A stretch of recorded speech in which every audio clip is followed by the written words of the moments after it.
The chandelier cast its warm glow over what should have been a pleasant family dinner. Instead, I sat at my own dining room table, watching my wife's brother Kai Dornell tear me apart piece by piece, while Lara nodded along like a loyal puppet. "Honestly, Orion," Kai said, cutting his steak with theatrical precision, "when are you going to stop playing with your little engineering toys and get a real job, something that actually pays the bills around here?" I gripped my fork a little tighter. Around the table sat our usual dinner guests, Kai's wife Tessa, our neighbors the Harrisons, and my old college friend Marcus, all watching, all waiting to see how the family punching bag would respond this time.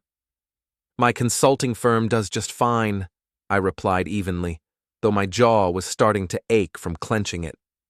Kai laughed, that sharp bark he'd perfected since childhood. "Does it? Because from where I'm sitting, it looks like my sister is carrying this whole household. The mortgage, the cars, even that fancy boat you pretend to afford."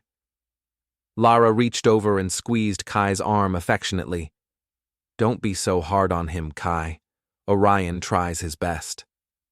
Tries his best, like I was some charity case she'd taken pity on. "I'm just saying," Kai continued, warming to his favorite topic. "Maybe it's time to face reality. Some people are built for success, and others—" He gestured vaguely in my direction. "Others are built to coast on their wife's achievements." The table fell into that uncomfortable silence that happens when someone crosses a line, but nobody wants to call them on it. I could feel heat creeping up my neck, that familiar burn of humiliation I'd endured for years. "That's enough," I said quietly. "Is it?" Kai leaned back in his chair, smirking. "Because I think we're just getting started. Tell me, Orion, what exactly have you contributed to this marriage besides your charming personality?" I started to stand, but Lara's voice cut through the tension like a blade. "Apologize to my brother or get out of my house." The words hit me like a physical blow. Her house. Not our house. Not the home we'd built together over 15 years of marriage. Her house. Everyone was staring now. Tessa looked mortified. The Harrisons were studying their plates like they contained the secrets of the universe. Marcus was shaking his head slightly, but he wasn't going to step in. Nobody was. I stood up slowly, my chair scraping against the hardwood floor. The sound seemed to echo in the sudden quiet. "Well?" Lara demanded. "I'm waiting." I looked at her, really looked at her, and saw something that chilled me. This wasn't heat of the moment anger. This was calculated, planned. She'd been waiting for this opportunity, and Kai had given it to her. Instead of walking away like I had so many times before, I moved around the table toward Kai. He straightened in his chair, that smirk faltering just a little. "You want to know what I contribute?" I asked, stopping right beside him. "Let me share something interesting I discovered this morning." The room was so quiet I could hear the grandfather clock ticking in the hallway. I looked Kai straight in the eyes and spoke clearly, making sure everyone could hear. "Liane number 2847KD9923, filed with the county 3 months ago. This house, the one Lara just called hers, is collateral for your private debt, Kai, signed with my wife as guarantor." The color drained from Kai's face. Lara's mouth fell open. "That's impossible," she whispered. I didn't argue. Instead, I pulled out my phone and forwarded a single email to everyone at the table. County records don't lie. I pulled these after finding a certified notice that was misfiled under my name. Funny how paperwork finds its way to the wrong mailbox sometimes. Kai tried to recover, forcing that laugh again. "This is ridiculous. It's obviously some kind of clerical error. Right, Lara?" But Lara wasn't backing him up this time.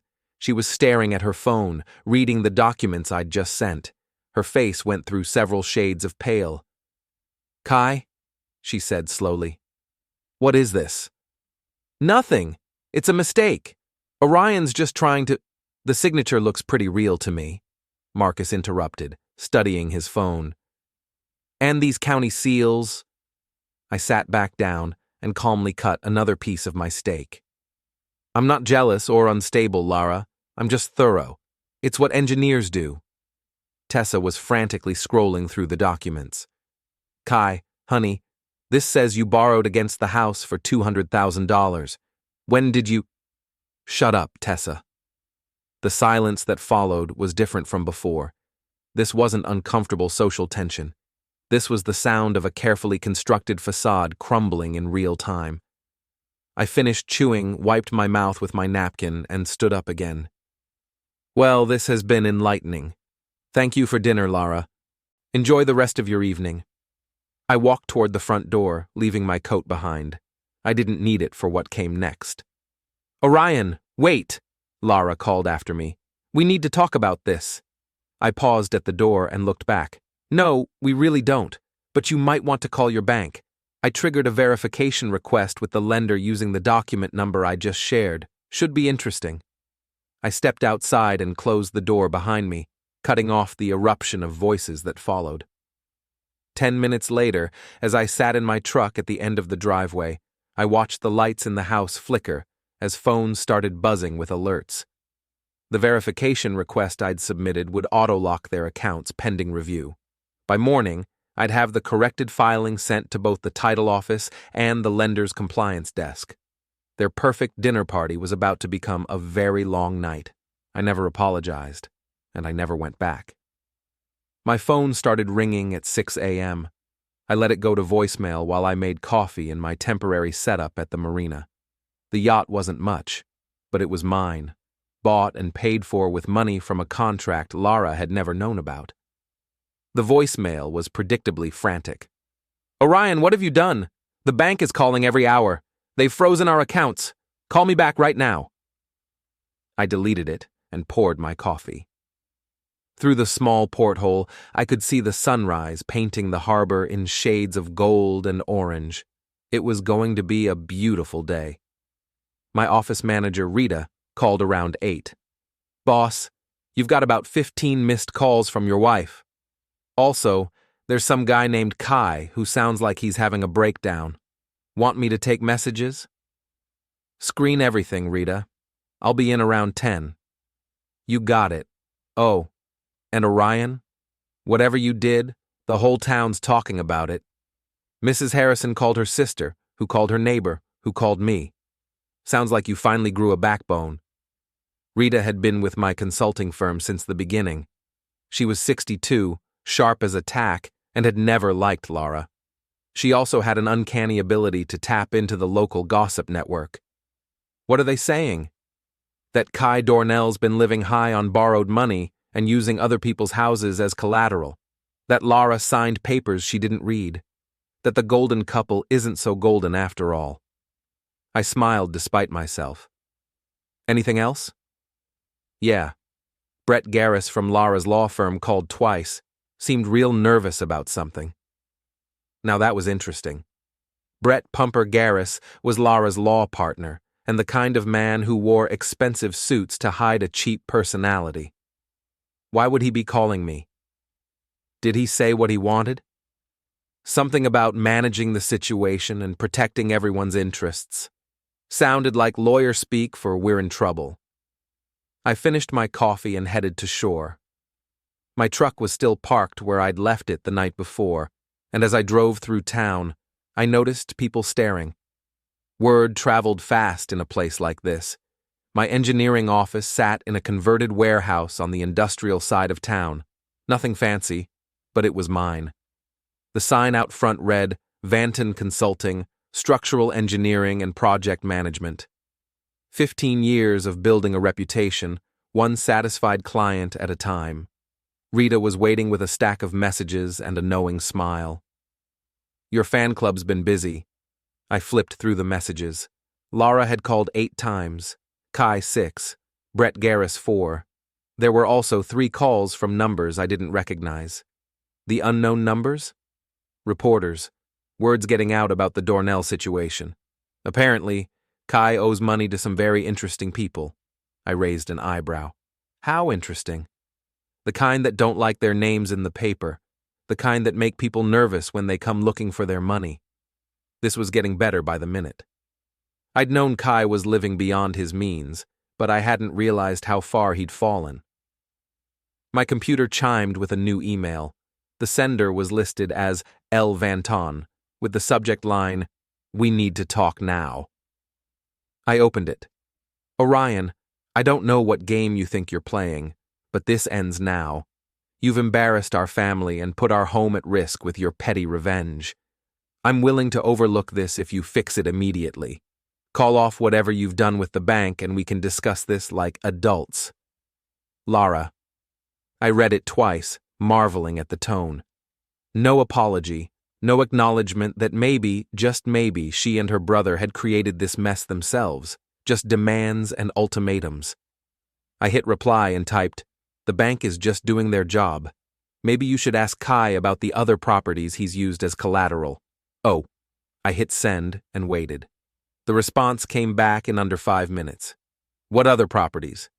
I smiled and typed back, "Check the county records, search his name. All of them." This time, I didn't wait for a reply.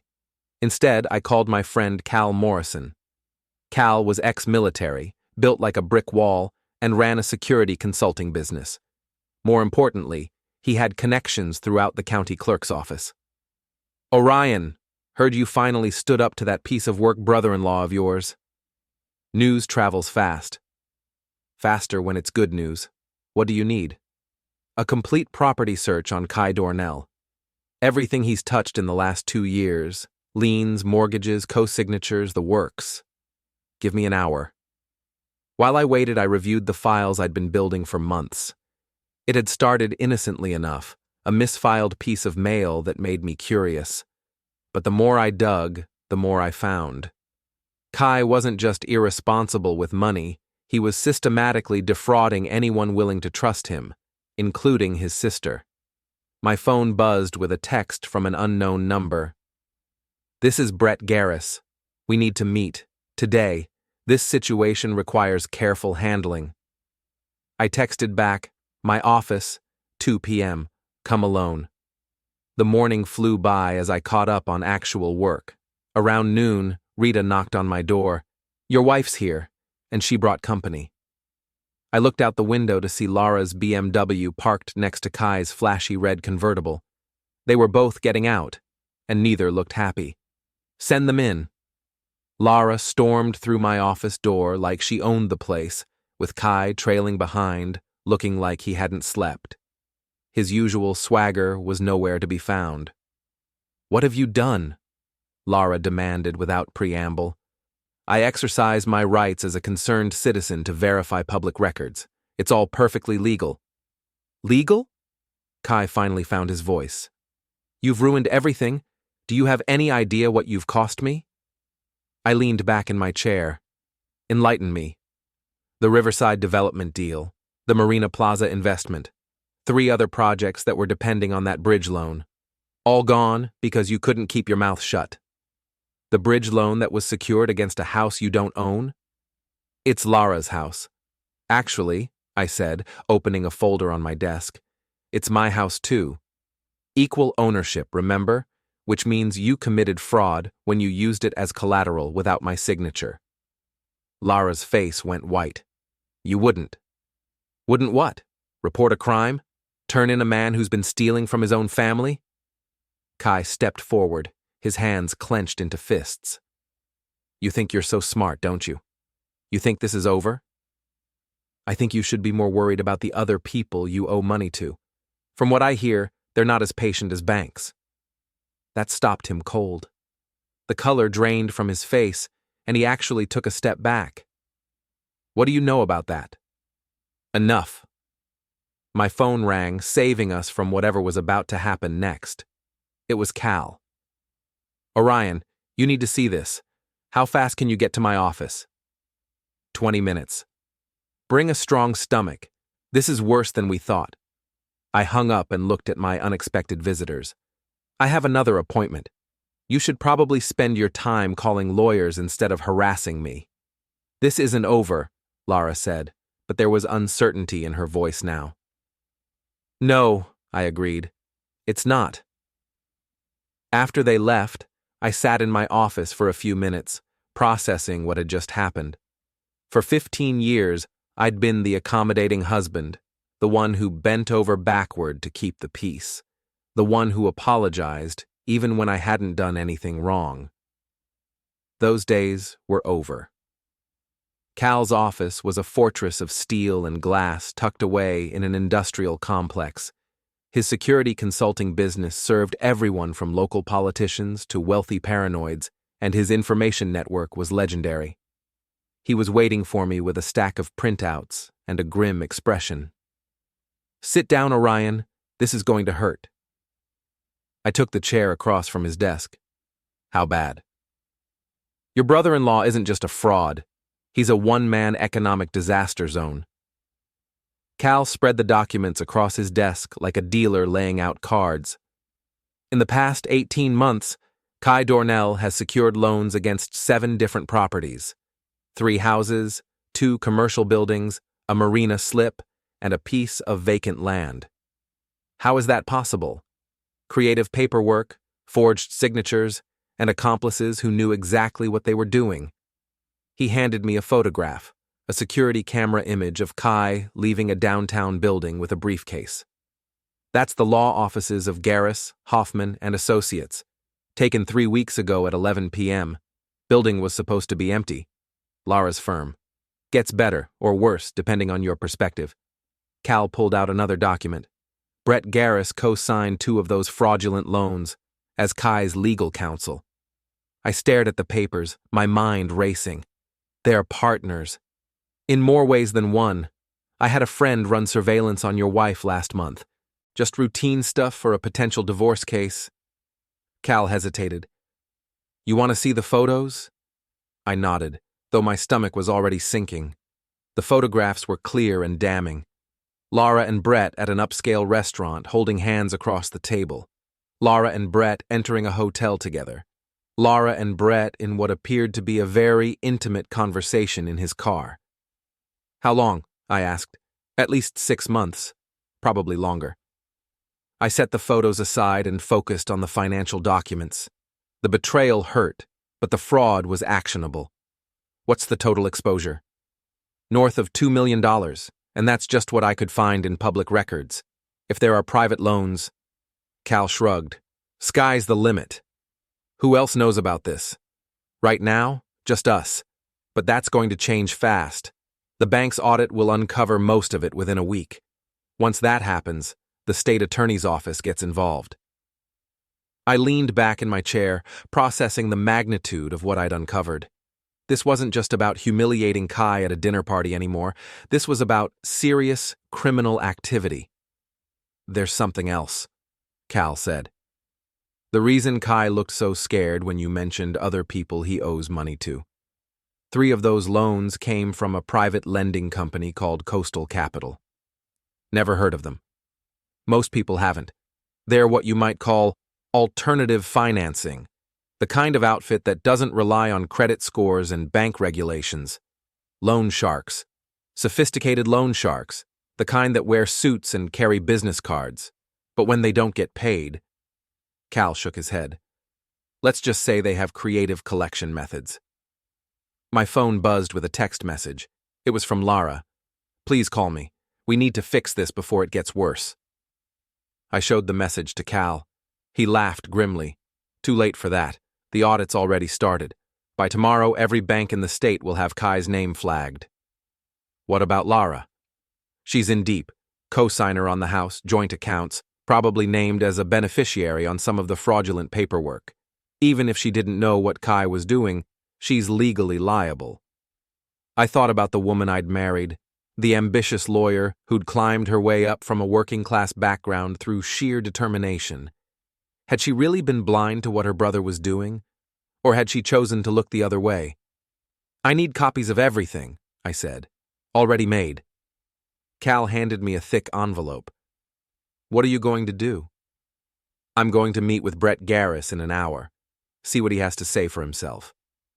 "Want backup?" I considered it. Brett was a soft, pampered lawyer who probably hadn't been in a real fight since middle school. But he was also desperate. and desperate people did unpredictable things. Stay by your phone. If I'm not back in 2 hours, come looking.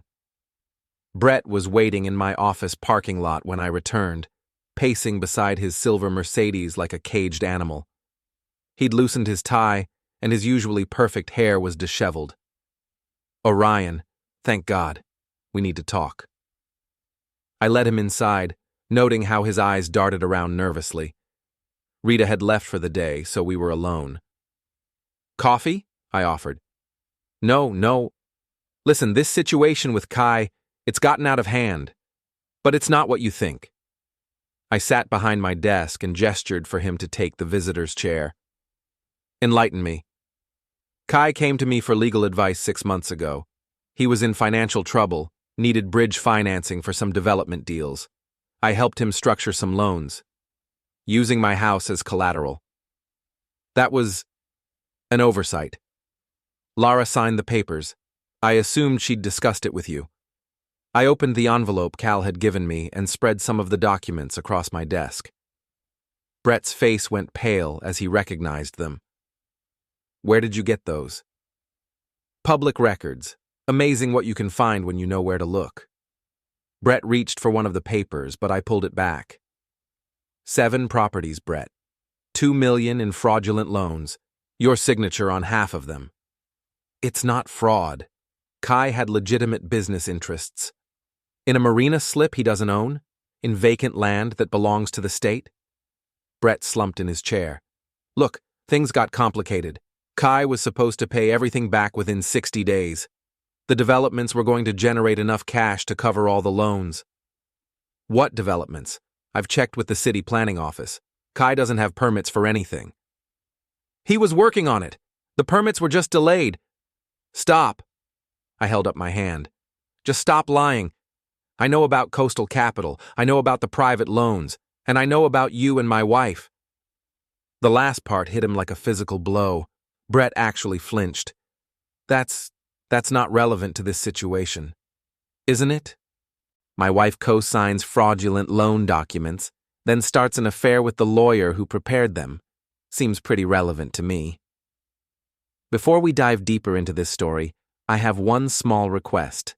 Please subscribe, drop a like, comment, and hit that hype button to boost this channel so more people can discover these incredible Reddit stories. Brett was sweating now, despite the air conditioning. What do you want? I want the truth. All of it. He was quiet for a long moment, staring at his hands. When he finally spoke, his voice was barely above a whisper. It started as a legitimate business relationship. Kai needed capital. I knew people who could provide it. But the deals kept falling through, and the loans kept getting extended, and the interest kept compounding. And Lara? She was worried about Kai, spending a lot of time at the office, working on his cases. We were working late together, and one thing led to another. How romantic. It wasn't supposed to happen, but she was vulnerable and scared about what Kai was getting into, and I was trying to help. By committing fraud. By trying to fix a bad situation. Look, Orion, I know how this looks, but we can still make this right. If you withdraw the verification request, give us time to restructure the loans. No. You made your choices, Brett. Now you get to live with the consequences. I stood up, signaling the end of our conversation. Brett remained seated, looking desperate. You don't understand what you're doing. Coastal Capital doesn't just write off bad loans. They collect one way or another. Then maybe you should have thought about that before you got into business with them. It's not just about me. Lara's involved now. If this goes public, if there's a criminal investigation, then maybe she should have been more careful about who she trusted. Brett finally stood, straightening his tie with shaking hands. This isn't over, Orion. You're right. It's just getting started. After he left, I sat in my office as the sun set outside, thinking about the wreckage of my marriage and the criminal conspiracy I'd uncovered. Tomorrow, I'd have to decide how far I was willing to push this. But tonight, I had one more call to make. I dialed Detective Molly Kinney's direct number. Molly and I had gone to high school together, and she'd been following Kai's activities for months as part of a broader investigation into financial crimes. Orion, this is a surprise. I think I have something you'll want to see. Detective Molly Kinney arrived at my office the next morning with coffee and a digital recorder. She'd aged well, still sharp, still direct, with the kind of confidence that came from 20 years of dealing with criminals and liars. So, she said, settling into the chair Brett had occupied the day before, you've stumbled into our investigation. Your investigation?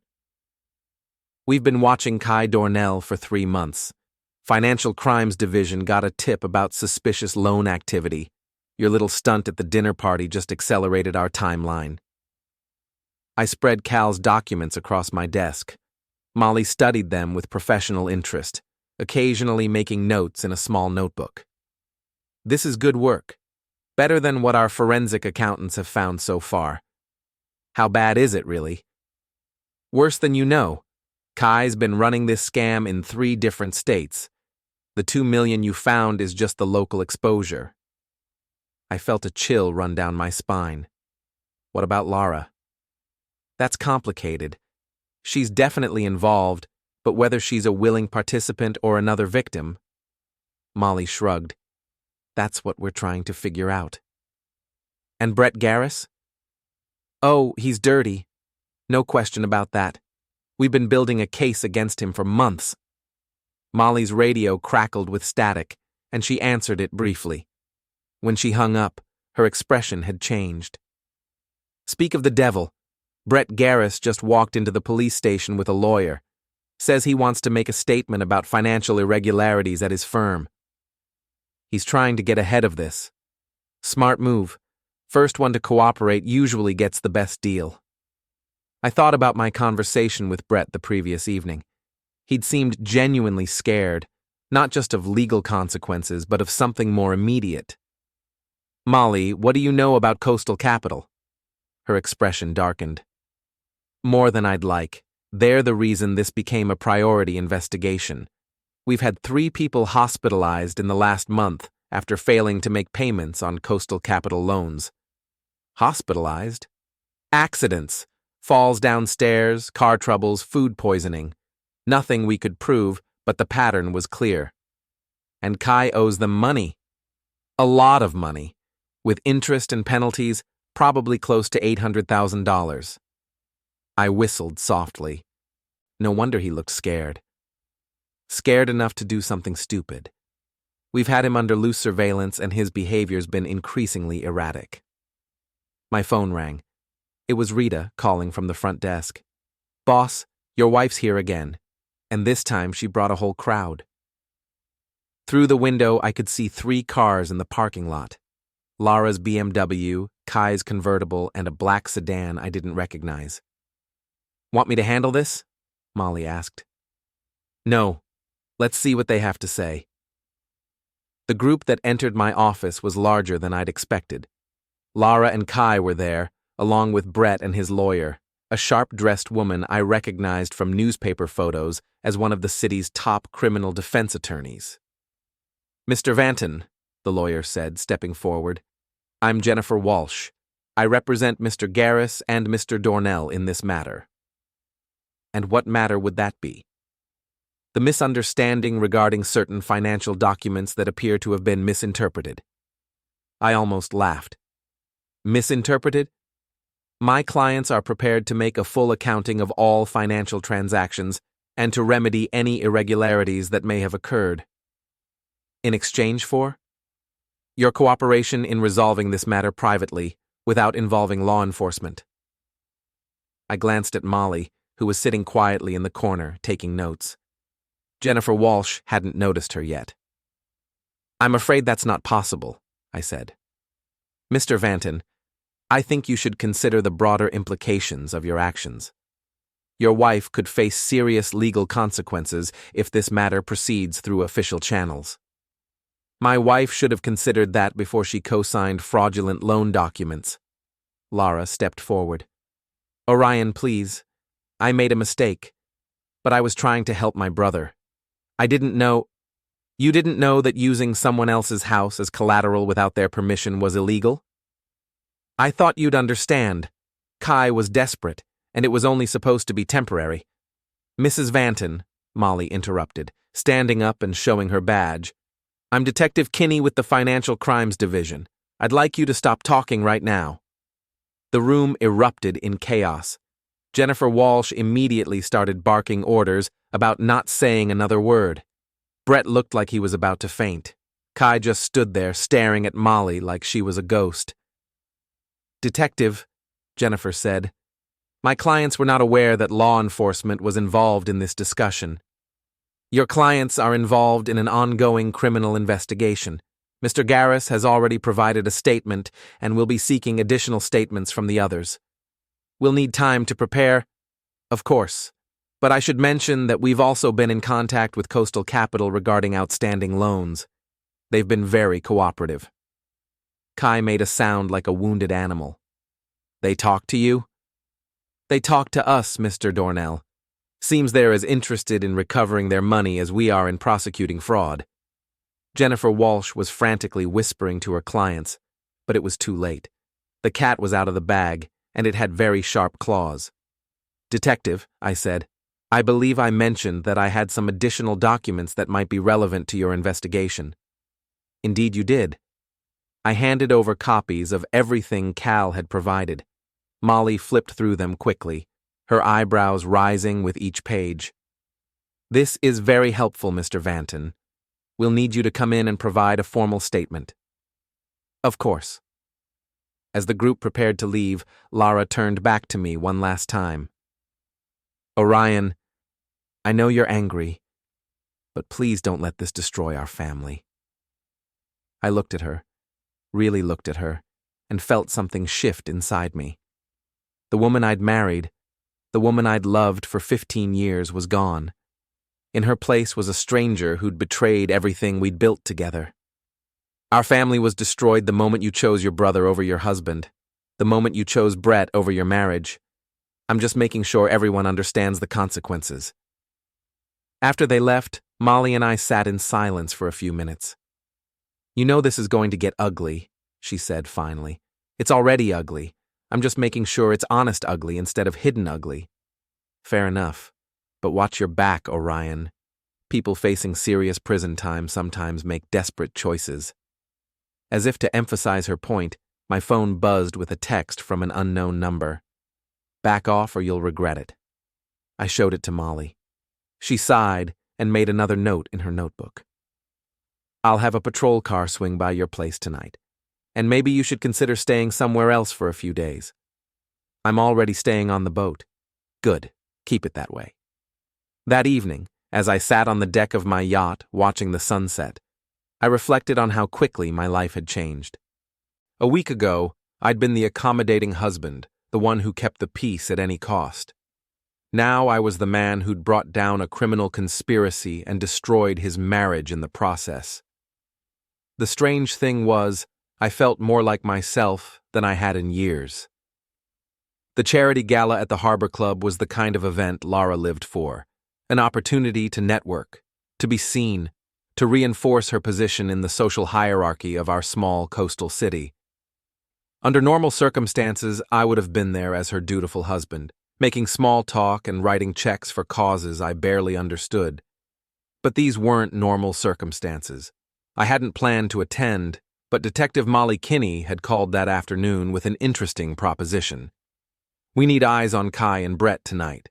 They'll be at the Harbor Club Gala, probably trying to do damage control with potential investors. Want to help us out? What did you have in mind?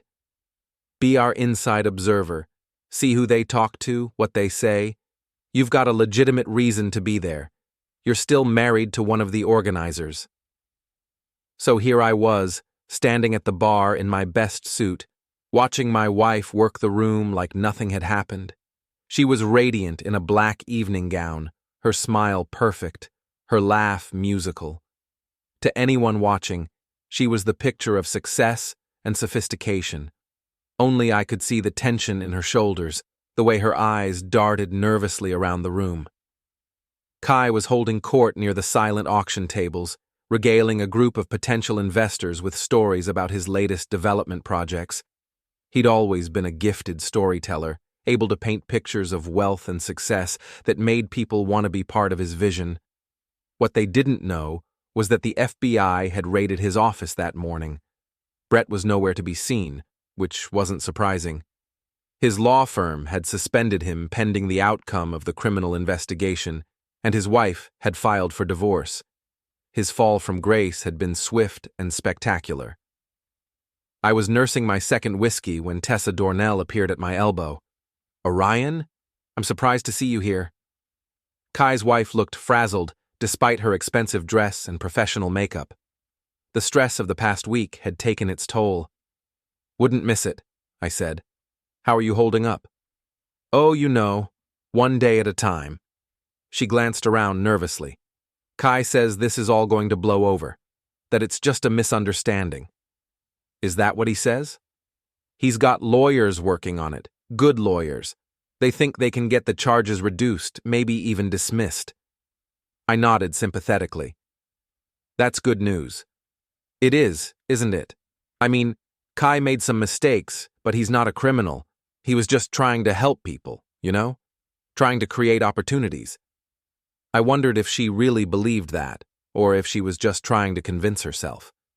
Either way, she was in for a rude awakening. "Excuse me," I said. "I need to find the men's room." I made my way through the crowd, noting the conversations that stopped when I passed, the whispered comments that followed in my wake.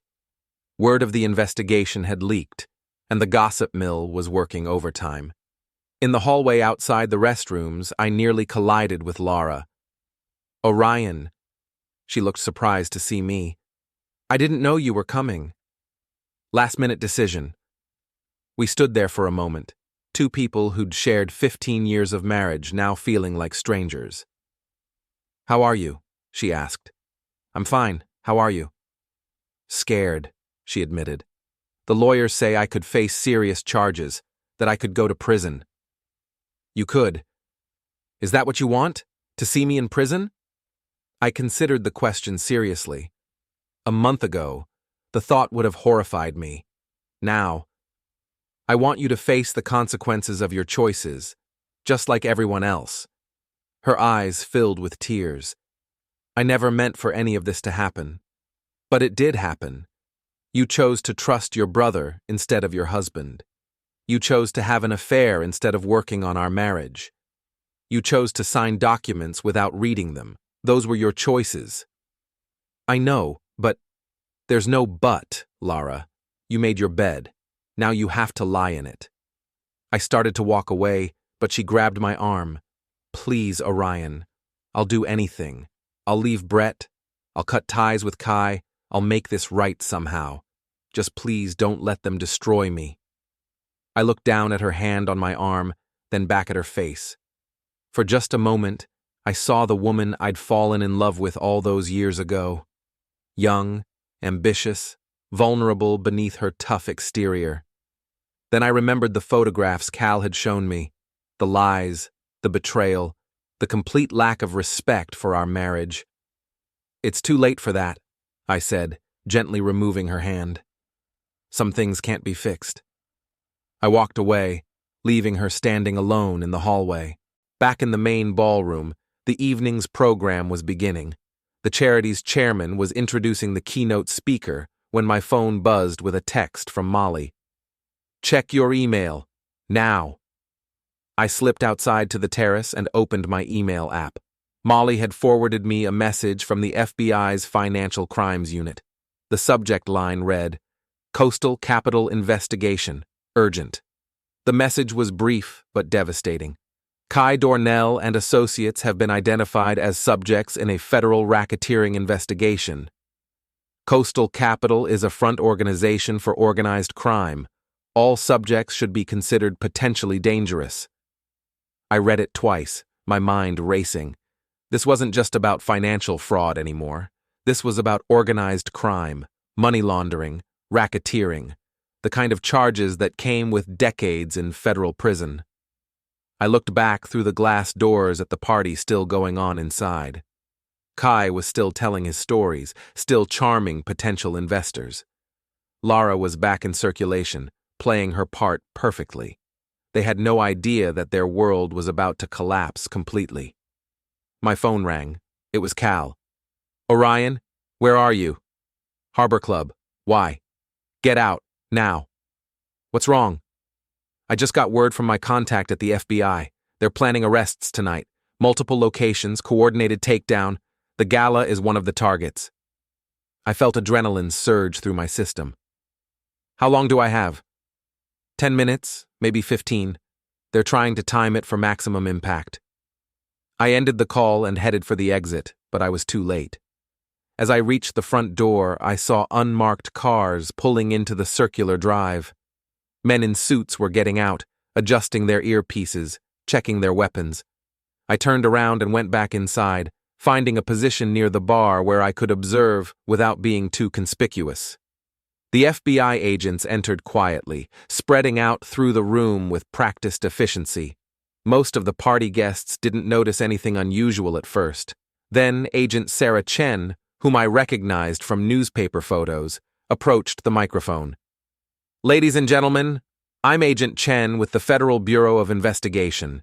We need everyone to remain calm and stay where you are while we conduct some business." The room fell silent except for the clink of glasses being set down on tables. "Kai Dornell, you're under arrest for conspiracy to commit fraud, money laundering, and racketeering." Kai's face went white. He tried to run, but agents were already moving to intercept him. The takedown was swift and professional.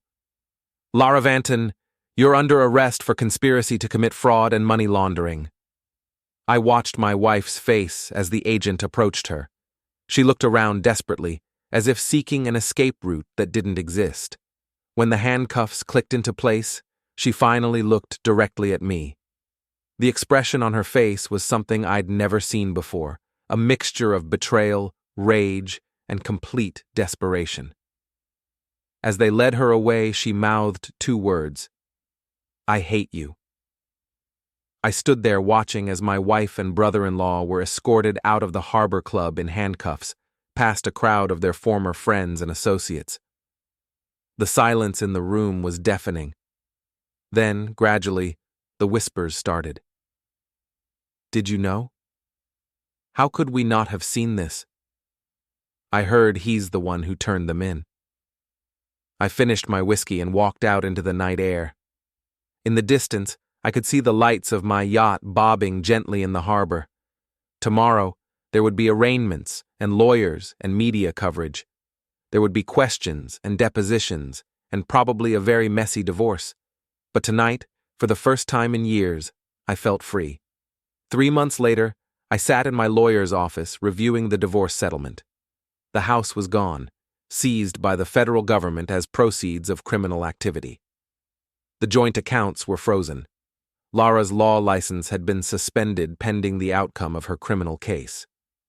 "She's agreed to all your terms," my attorney said. "No alimony, no claim on your business, no contest on any of the assets that are solely in your name." "What about her criminal case?" "Her lawyer thinks she can get a plea deal. Cooperation in exchange for reduced charges. She's looking at maybe 2 to 3 years instead of 15 to 20. I nodded. It was better than she deserved, but I was past caring about revenge. The system would handle Lara and Kai. I had my own life to rebuild. And Kai? He's not cooperating. His lawyer thinks he can beat the federal charges, claims his client was manipulated by coastal capital. It's not going well. Through the window, I could see the harbor where my yacht was moored. I'd been living aboard for 3 months now, and it suited me. Simple, clean, honest. "There's one more thing," my lawyer said. "Brett Garis wants to meet with you." "Why?" "He didn't say. But he's facing serious time, and his cooperation deal depends on making restitution to the victims. You're technically a victim." I thought about it. Brett had lost everything: his law license, his marriage, his reputation. He was looking at 5 to 7 years in federal prison even with cooperation. Set it up. We met at a coffee shop downtown, neutral territory. Brett looked like he'd aged 10 years in 3 months. His expensive suits were gone, replaced by off-the-rack clothing. His confidence was completely shattered. "Thank you for seeing me," he said. "What do you want, Brett?" "To apologize, and to make sure you understand something about Lara." I waited. She didn't know. About the extent of what Kai was doing, about Coastal Capital, about any of it. She signed those papers because she trusted her brother, not because she was part of the conspiracy. That doesn't excuse the affair. No, it doesn't. That was my fault. I pursued her. I convinced her that you didn't appreciate her. I made her believe that she deserved better. I studied his face. "Why are you telling me this?" "Because she still loves you. Even now, facing prison, she talks about you constantly, about how she threw away the best thing in her life for nothing. It's too late for that. I know. But I wanted you to know that she's not the villain you think she is. She's just someone who made terrible choices when she was scared and confused." I finished my coffee and stood up. "Brett, I appreciate what you're trying to do. But Lara made her choices. She chose her brother over her husband. She chose you over her marriage. She chose to sign documents without reading them. Those choices have consequences." "I know. I wanted you to know the truth." As I walked back to my truck, I thought about what Brett had said. Maybe Lara wasn't the calculating villain I'd made her out to be. Maybe she was just weak, easily manipulated, prone to making bad decisions when pressured. It didn't matter. The result was the same. 6 months later, the criminal cases were resolved. Kai got 15 years in federal prison after his defense strategy collapsed spectacularly. The jury didn't buy his claim that he was an innocent victim of organized crime manipulation. Lara got 3 years with the possibility of parole in 18 months. She'd cooperated fully with the investigation, testified against Kai, and shown genuine remorse for her actions. Brett got 5 years and was disbarred permanently. I watched the sentencing from the back of the courtroom.